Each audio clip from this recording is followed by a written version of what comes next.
શું નામ છે તમારું? મારું નામ દ્રષ્ટિ છે. તમે ક્યાંથી આવ્યા છો ને આજ નવરાત્રી રમવા આવ્યા છો? શું પ્રોપર અહીં રાજકોટનું જ છે. હું અહીંથી જ આવું છું અને નવરાત્રીનો મજા લેવા માટે, ગરબા રમવા માટે આવું છું. કેટલા સમયથી તમે રમવા આવતા હોય છો અને કેટલો શોખ છે? શોખ બહુ જ છે, કેમ કે આખું વર્ષ આજ તહેવારની છે રાહ જોતા હોય છે અને ઘણા ટાઈમથી અહીંયા જ આવું છું, સુરભીમાં જ. ખાસ વાત કરીએ તો સી ટીમની, તો મહિલાઓ માટે સી ટીમ એક એક્ટિવ કરવામાં આવી છે ખાસ નવરાત્રી માટે. અને તમારી પાસે પણ સી ટીમ આવેલી હતી ને કઈ વાતચીત તમારી જોડે કરેલી હતી. શું કહેશો સી ટીમ વિશે? સી ટીમ છે ઘણી ઉપયોગી છે, કેમ કે ઘણી વાર એવું બને છે કે અમને બેડ ટચનો અનુભવ થાય છે અથવા તો અસામાજિક તત્વો છે ખરાબ રીતે સામે જોતા હોય છે કે એવું ઘણી વાર થાય છે. તો હવે સી ટીમ છે એ ઘણી ઉપયોગી બને છે આ બાબતે.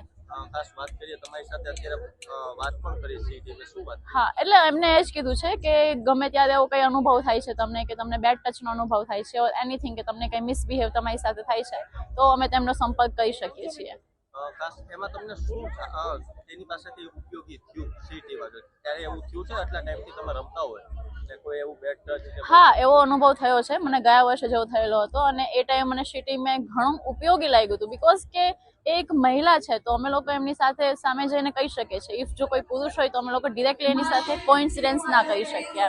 એમની સાથે અમે લોકો કમ્યુનિકેશન બેટરલી કરી શકીએ છીએ.